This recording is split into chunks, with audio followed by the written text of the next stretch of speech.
Hey everybody, welcome back to the channel. So we're here with my Mustang Mach E, and I've got some tips and tricks for you. So let's hop in and check it out. All right, so first tip here is with your infotainment. If you've ever had problems with your infotainment, maybe it's totally frozen, it's being really slow, not connecting to your phone, you can restart it. So let me show you that. Press the volume down button and then the skip track, the right arrow here, and do that at the same time. And you'll see the center screen there will restart in about 5 seconds or so. Okay, and then you want to let go when it shuts off, and then you should see the Ford logo come back. If you keep holding it, it'll kind of get in a restart loop until you let go of this. You'll notice the driver display did not turn off, and I have done this while driving without any issues. Just be careful in case they change anything there. All right, so next one is if you want to just use friction brakes only, you don't want any regen. There might be a number of reasons for this. You might be trying to check your brakes. You might be trying to get some rust off your brake rotors if the car's been sitting a while outside. Go over here. There's a traction control off button. Press that once, it'll just turn off the traction control. But if you press and hold it, hold for advanced track off. Advanced track is off now, and now the car will only use friction brakes, so it won't be doing any motor regen. Now, be careful with this, because you don't have any collision assist anymore, no traction control, there's no cruise control. You're really not going to want to drive with a car in this mode most of the time, but it could be a nice option depending on what you want to do. And then if you want to turn it back on, just press the traction control off once, and then the system will turn back on. So this center button, you can see there's a little orange icon in there. That'll turn on and off the sound, the radio, but it also works as like a play pause button if you're playing something from your phone. So maybe you're playing music, maybe you're playing a YouTube video, just listening to the audio.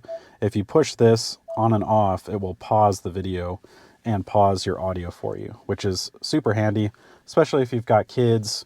I've done this many times on a road trip, playing a YouTube video to have the audio in the car, and they're asking some questions, so I can just hit that and pause it. I don't need to touch my phone.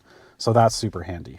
This also works as a volume knob, but if you click any of the climate options, it will also work as whatever you clicked on. So temperature control, you can do fan speed.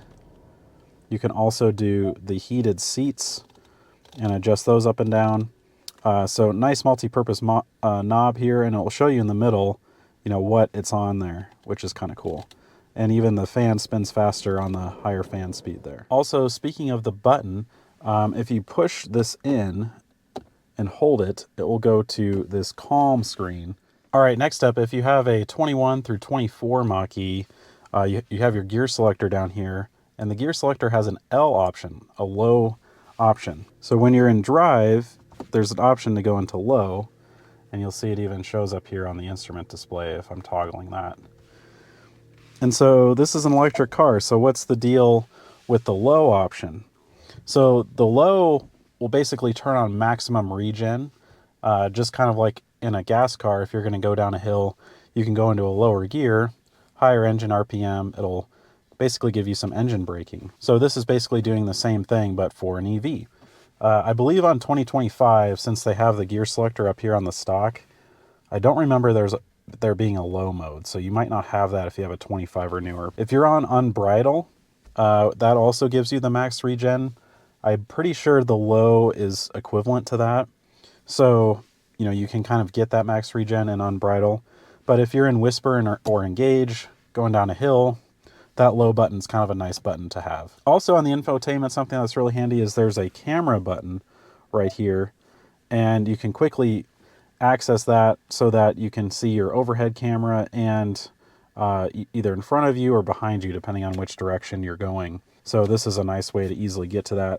So you can get to that anytime. As long as the car is under either 3 or 5 miles an hour, it'll let you pop that open. If you're going faster than that, it won't let you open it. One other feature related to that that's really nice is this rear view camera delay. It'll keep the camera feed up on the screen even once you switch back into drive for a few seconds. And then that way, if you're trying to go forwards and backwards into a space, the camera doesn't keep shutting off on you. So I always leave that on. That's nice to have. One other note on the climate is if you have your AC on, that's pretty obvious. There's a little AC light right there. But what might not be obvious is in the winter time, or when it's a little bit cooler out, maybe it's, 40 or 50 out, and you have some heat on, note that there actually is an e-heat button. Maybe you've got the car set to 70, it's like 40 out, maybe it's like 65 in the car, and it feels decent, and you don't really want to be running the heat. Just come in here and make sure your heat is actually turned off. If you've got a younger driver with the car and you want to limit what their max speed is, you can do that with something called MyKey. You can go into the settings. I'll show you a picture here of what it looks like.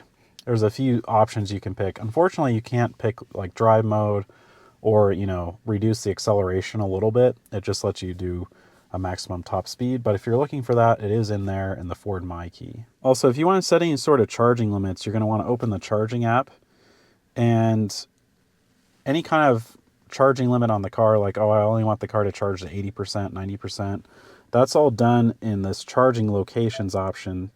It is location based by GPS for what home, work, you can name them whatever you want. You can add more locations. So if you want to add a location, you have to have charged or be charging at a new location that's not currently in your list. And then you can adjust whatever your percentage is. You can also change that in the phone app as well, but it's here in the car if you want it. And then you can also do this from the phone app as well, but there's a departure comfort option. So you can set departure times. If you want the car to be warmed up, you can have the car pull energy from your outlet warming up while it's plugged in, and you can set your departure time. So one tip on the YouTube app. So for the 2025 Mach E that I reviewed, there was no YouTube app in the car. So you might not have one, but if you do, sometimes I've had problems where the video is like not filling the screen. Now it's a vertical screen, but then even then, it doesn't even fill it all the way wide. It's like, moved up or moved down in a smaller window. So to do that, you can basically, you go in and change the resolution of the video, either way, up or down, and then it'll rescale and fill the window. So I've done that a couple times. I'm not sure why Ford got rid of that app. It's not a great app. It's kind of slow. You kind of feel the sluggishness of the infotainment in this car trying to run that app. So that could be why they got rid of it. But if you have it, that's a handy way to fix that issue. I also want to show you in the Ford Pass app, they've added some options where you can change the climate control in the car. So I'm going to go ahead and turn the car off here, have it maybe think we got out, and then I can hit climate on the app, and then it should start the car. And okay, there it goes. And then it'll let you pick your climate settings in here, as well as turn on and off the heated wheel, heated seats, defrost. And probably the nicest part about that is, since it's a cellular connection, you don't need to be just within Bluetooth range of the car. You could really be anywhere. But I use this a lot when I'm walking out of work in the winter time. I might even be at my desk inside the office somewhere, and I'm like, okay, I know I'm packing up, getting ready to leave, and it might be 10 minutes or so before I'm out at my car. So that's a super nice way to get the car warmed up, even get the window defrosted. Super handy feature. The options for windows up, down, the front trunk and rear trunk are still in there, but the climate is really nice. Maybe one other tip is a OBD Bluetooth adapter. So this plugs into the OBD-II port in the car. You just pop it in there. And then there's a couple of free apps, a couple of paid upgrades. I use Car Scanner. It's a super cool way to find out more about your EV, like what the state of health is of your high voltage battery, what the voltages are, how your low voltage battery is doing. You can see when it was last replaced as well. So lots of good data in there.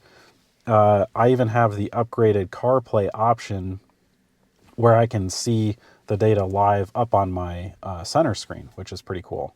So yeah, that's super fun to play with. Would definitely recommend picking one of those up. You can get them on Amazon for, $20, $30, somewhere in there. And then with a free app or a paid app of $5 or $10, it's a pretty cheap way to have some fun with your car and find out more about it. Okay, so another tip is preconditioning your high voltage battery. This will significantly improve your charging speed. So the only way to do this right now in the Mach E, even on the new 2025s, is you have to do it in the built-in navigation. There is also the connected navigation, which will let you search for chargers. It has like more real-time data in it. But my subscription expired and I no longer have that service. But the preconditioning still does work in the system as long as the car knows you're trying to get to a charger. You could even navigate to, like, I actually want to go to this charger over here, but I'm going to put in a charger that the car knows is a charger so it can at least start warming up the battery, even though I'm going to go somewhere else. Now you have to be, I think it's within 25 or 35 miles, somewhere in there, for it to activate GPS-wise, because it's not going to want to start warming up the battery if you're 200 miles away from your next DC fast charger. But to do that, you can do it all in the navigation. Okay, so I'm going to put in Electrify America. That's not too far away here. As soon as I do that, you'll hear the heater come on. There, if you could hear that. And the car is going to start running coolant to warm up the battery. So that's a super handy way to do it. It does make a huge difference. So it's definitely still working even though I don't have the connected navigation. Now, I believe Android Auto does also support this if you're navigating through Android Auto to a charger. As far as December 25, Apple CarPlay does not support that yet. So I'm hoping that's coming soon. Another quick one is if you have any like apps open in the bar here, so maybe you're playing a game or something, so you can switch apps down here, but you can also close an app. And you can do that just by pulling down and it'll go away. All right, so a couple things to show you on the outside. Getting in the car, you just push the little circle button here. But what you might not notice is there's a lock button here that's actually a capacitive button. You can see the car locked and the mirror folded there. And then there is a keypad here that you can use to unlock the car if you forget your keys. And then you can see the mirror open back up there when I press the last number of the combo. Now, you can also use the keypad to open your front trunk as well. So if you put your code in and then press 7 after that, you can see it open the front trunk. But if you ever get locked out and your battery is dead, you can open this little door right here. And there are some cables here that you can hook up to either literally jumper cables or to like a jump pack if you have like a battery jump pack.